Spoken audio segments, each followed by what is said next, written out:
From Interior Alaska's most trusted news source, this is the Fairbanks Evening News.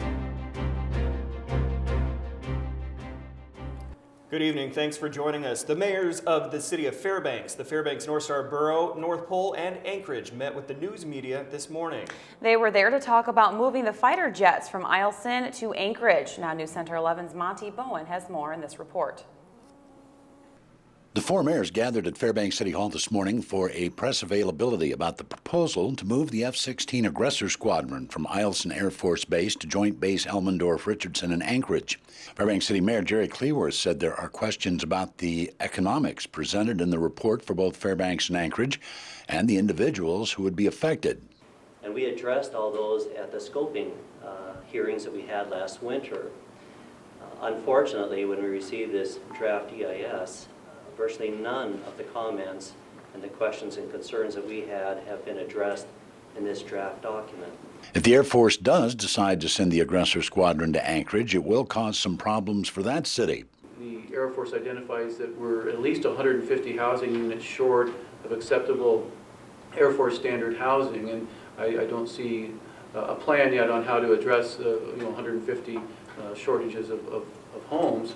And then, of course, the impact to my friends here in Fairbanks, where we know that in terms of the human cost, some of those folks who will be potentially transferring do own homes here. What happens to those homes? What happens if you can't sell those homes? So there's a potential cost in real economic terms to the people that's being affected. Schools, economies, and housing were all issues discussed in the earlier scoping meetings.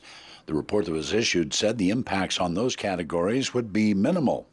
And I would argue that those impacts are actually great, especially in the interior here. One of the things that they have not addressed in this is the strategic importance of Eielson. Time and time again we hear how important this base is, not only for strategy here in the Pacific region, but then also nationally. This should be a part of their decision process in relocating the F-16s. They have to respond to these, not with just an outright rejection of possible suggestions that many around the country and some people in other countries have suggested that we look at for the importance and strategic location of Eielson. After all of the hearings, the Air Force will continue to take written comments until the deadline for public input. Monty Bowen, News Center 11. The California Type 1 firefighting team that has been in Fairbanks this week wrapped up its time here. The Stewart Creek 2 wildfire today was handed over to the Type 2 team that is entirely Alaskan. The wildfire is still at just over 85,000 acres and 57% contained. 615 people are still assigned to the fire. An evacuation watch is in effect for mile 27 to mile 39 of Chena Hot Springs Road. The Fairbanks North Star Borough also closed its emergency animal shelter as of last night, which had held over 200 animals at one point. A 24-year-old Minto woman has been arrested in connection with the May 2nd stabbing death of her former boyfriend. Carlene Charlie was arrested Tuesday on a first-degree murder charge in the death of 26-year-old Jordan Baker in Minto. Troopers say Charlie was taken into custody at the Anchorage home of a family member. She is being held without bail at the Anchorage jail. A 45-year-old Anderson man was arrested late Tuesday and charged with the alleged sex abuse of a 15-year-old girl. According to a news release issued by the Alaska State Troopers, Curtis Call is charged with a single count of first-degree sexual abuse of a minor, an unclassified felony offense that carries a possible 99 years in jail. State Troopers say they received a report of possible abuse on June 29th. Details of the case are unknown at this time, but troopers say their investigation is ongoing. Call was arrested in Anderson without incident, according to troopers, and taken to the Fairbanks Correctional Center, where he is being held without bail. The preliminary hearing is set for July 25th. It is possible to have a belt set so I could get out and I have a $100,000 a year job with the federal government, and I need to get out so I can try to find counsel. There's something that the court could do for my family. I'm running low on food. Sorry, I'm pregnant. He is our breadwinner. He is the one working to pay for our bills. All right, when we come back, construction on Fort Wainwright is the subject of our military report. And a large grant for the Alaska Native Science and Engineering Program. Those stories are next. Stay with us. Welcome back to the Fairbanks Evening News. There's been a lot of construction going on at Fort Wainwright. Many projects have been started to better accommodate the growing number of soldiers and families. This week we talk about the new and large Express for our military report. The new 24-hour Express Class 6 opened its doors earlier this month and is located at 4058 Gaffney Road. The new center spoke to the AFE's management during construction. They said this space would be double the space previously seen. The current facilities that we have are small and they're not big enough to meet our customers' needs. So going into the new facility will be the current 24-hour Express and then our Class 6. Currently both facilities combined are only approximately 4,000 square feet. The new facility is approximately over 10,000 square feet. So we'll have double the space of what the two facilities combined have right now. As well, we'll have additional pumps that will be on both sides of base for our customers. All earnings do go back to the military community, with over $600,000 returned in 2012 to aid in community projects. We care about the customers. The money that you put into the exchange is helping to build this. Last year MWR donations were over $300,000, so that is helping to build a new Express, and the total cost to the exchange to build this for our customers is over $8 million. With this new facility, the standalone Class 6 across from the commissary will now be closed. Management says the plans for this change have been going on for a while. It's been going on for several years, actually. We had hoped to build the new Express there for some time. Actually, the previous sports store is in the same location where the new Express is going to be. So we tore down that a couple years ago, moved the sports store into the main store when we did an image upgrade here, and we always had the plans and the hope to build a new Express there. The Military Report is brought to you by Stanley Nissan. Innovation for all. For decades, leaders in the Native community and rural villages have struggled with how to best raise their students' achievements. The Alaska Native Science and Engineering Program, or ANSEP, was developed in 1995, and since then, working through the 3 UAA schools has placed thousands of Native and rural students on a career path to leadership. Recently, it was announced by the Rasmussen Foundation that they were awarding the program a $5 million grant. The founder of the program, Dr. Herbert Schroeder, says this grant will go a long way toward bettering the lives of many students. In the 15 years before we started ANSEP, on the campus here at UAA, we had graduated 3 Alaska Native engineers. That's just really bad statistic. You know, since 1995, between our 2 campuses, we've graduated 263 Native scientists and engineers. The Golden Days celebrations are officially upon us. Today we talk about the festivities in our weekly Pioneer Park segment. Welcome back to another edition of What's Happening at Pioneer Park. Now this week the Golden Days festivities kicked off all around the interior, and there is so much for you to enjoy. Let's go find out what you can expect this year. Come on. I am here with Lisa Herbert from Chamber. So Lisa, can you tell us what we can expect this year for Golden Days? Well, sure. We've got a whole week of Gold Fashion fun for the whole community. We kicked off yesterday with the ConocoPhillips kickoff party, and things are happening on Thursday that include the BP Senior Luncheon, and we'll recognize 2 seniors in the community for all that they do for Fairbanks. That's really exciting. Now, tell me a little bit about this jail I've seen rolling around here. Yeah, so the Midnight Sun Marshals and Adams are rolling through the streets of Fairbanks and basically picking up anybody who's not sporting a Golden Days attire. So you want to get your pin or your garter and get those on your person, because if they catch you without them, you're at risk to be thrown into the slammer. And somebody may just offer warrants and get you thrown into the slammer too. So I'm excited. I want to be thrown in the slammer. That sounds like a lot of fun. So tell me about Saturday. You know, there's a lot of stuff going on in the parade. So Saturday, we've got the Kinross Fort Knox Mine Grand Parade happening at 10 a.m. It kicks off in the Carlson Center and winds down through the streets of Fairbanks. And I think that a certain television station will be rebroadcasting that on Sunday. That's right. KTVF will be there. We'll be on the streets and we'll be commentating with everybody and having a lot of fun. Yeah, can't wait to see you getting on and off all the moving floats. That'll be so fun. So safety first, right? Yes. Safety first.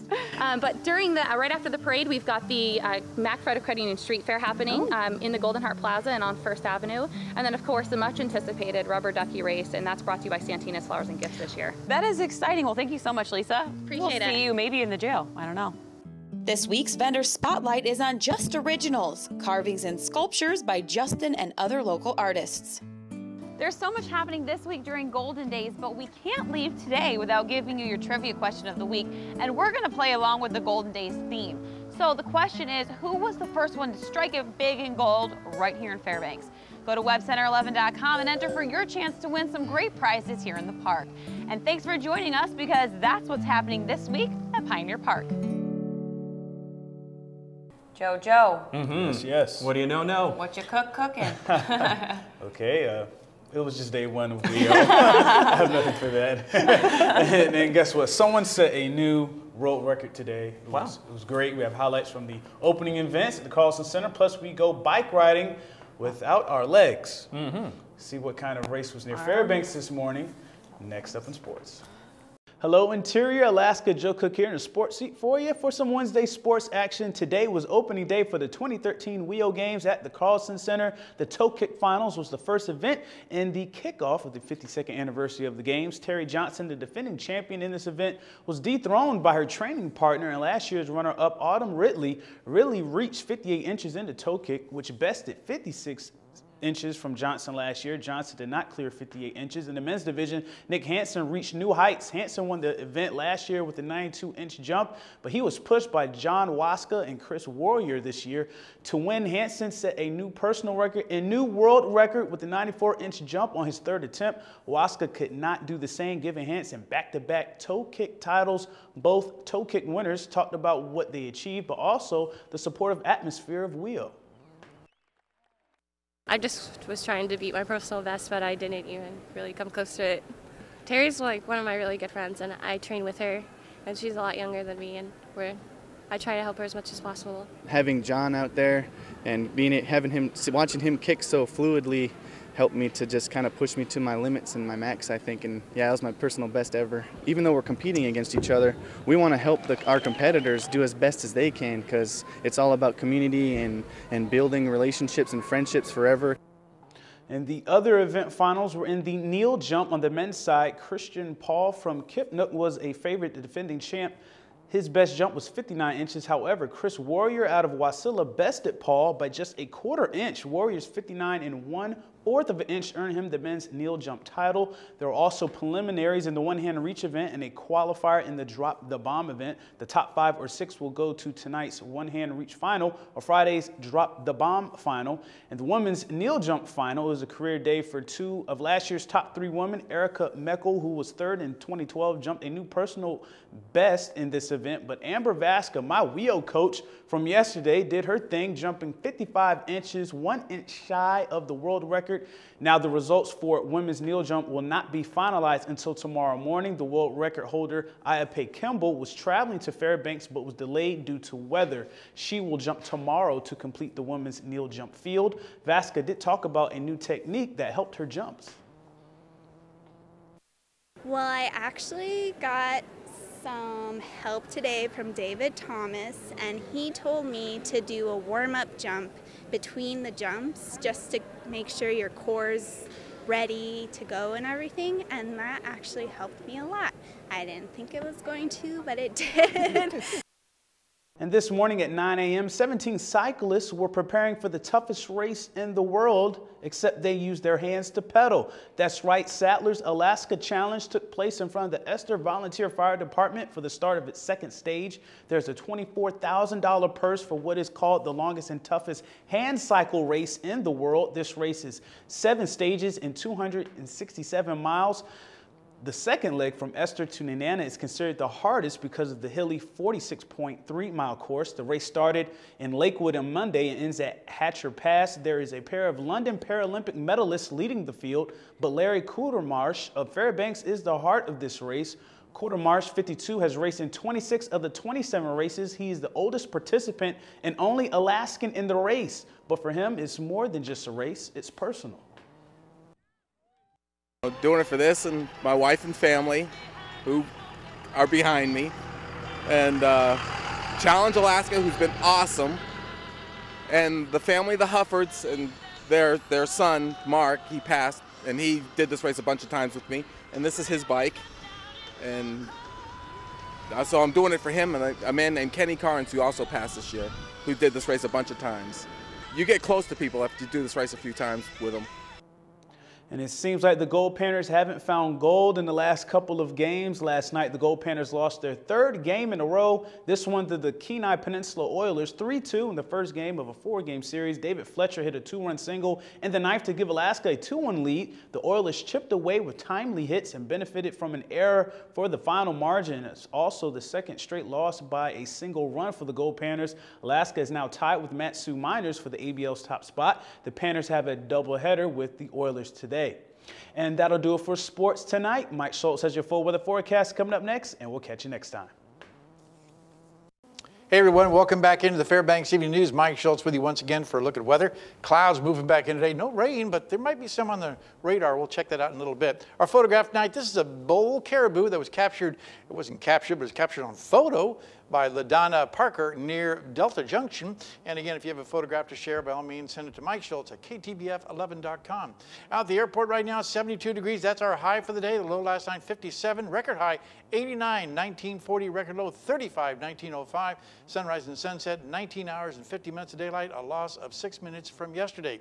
Our satellite picture, again, strong flow of moisture coming from the southwest, helping to bring more clouds and more moisture, maybe to the south of the Fairbanks area, but we're looking at a little bigger area of moisture coming in tomorrow. Our latest radars, we zoom in around the Fairbanks area, is showing there are some showers down to the south, but they're all hanging basically down away from the Fairbanks area. What's going on across the rest of the state? As you can see here, we're looking at cloudy skies around the Anchorage Bowl with lots of sunshine over southeast Alaska, around the Gulf of Alaska, along the Aleutian Chain, then more clouds over the west coast, the North Slope, and just partly cloudy skies at Fort Yukon. Lower 48 weather, again, hot temperatures in the news, mainly over the eastern half of the country, but they're creeping back in across the western half too. 90 degrees at Denver, thunderstorms around Minneapolis with 94 degrees there, the same for Chicago and St. Louis. Elsewhere, you can see lots of hot temperatures over the northeast on the satellite and radar. A lot of moisture once again moving across Texas, bringing thunderstorms there, and a little bit of relief possibly for the New York area tomorrow, but it's still going to feel really hot, up to 105 degrees with a heat index tomorrow, even around Washington, D.C. The jet stream once again this weekend, a little bit of relief possibly coming across the Great Lakes, but in exchange, more hot temperatures across the Pacific Northwest. And back to Alaska for tomorrow, the northern sections, scattered showers for Barrow, rain and fog at Nome, mostly cloudy skies for Fort Yukon. Here in the interior, we're looking again at rain developing by afternoon for Healy and Fairbanks. Over southeast Alaska, it's getting better there. In fact, sunny skies for Juneau, decreasing clouds in Ketchikan. And out to the southwest, looking at rain likely for Cold Bay and Bethel, but mostly cloudy skies at Kodiak. While over south central sections, it looks like isolated showers for Anchorage and Homer, and partly cloudy skies in Valdez. All right, here's our forecast for the remainder of the night. Again, we're looking at mainly cloudy skies for the most part, a little cooler with less clouds by morning though. 52 degrees for the overnight low. Tomorrow's forecast, warming back up again, 77 degrees, increasing clouds with rain developing by evening, and that rain will continue on the 5-day outlook into Friday. Hopefully for Saturday, it looks like mainly just cloudy skies and a chance of some. And then for Monday and Tuesday, again, temperatures trying to warm back up a little bit. As you can see, the rain precipitation chances drop off again for Monday and Tuesday, and overnight lows right around 50 degrees. All 4 or 5 days there, so all in all, not too bad. We'll keep it dry for the parade, hopefully Sunday. Yeah, or Saturday. So is this rain kind of the drenching kind of? It's going to be some pretty good downpour? rain. It looks like pretty good rainfalls that'll really drench the fires, that's for sure. What about the parade? Should we bring our umbrellas? Not yet. No, not yet. We'll know more as we get closer and closer, but right now I'm optimistic. All right, Okay. thanks, Mike. That'll wrap up this edition of the Fairbanks Evening News. As always, we are glad you could join us. Tonight on NBC Nightly News, the latest on the dangerous heat wave across the country. That's next with Brian Williams. If you happen to get a photo or video of breaking news, share it with us and we'll share it with our audience. And all this week we've been talking about the Summer Arts Festival. We're going to continue tonight with some heavenly music from harps. From all of us here at the News Center, have a good night. We'll see you back here again in a little bit.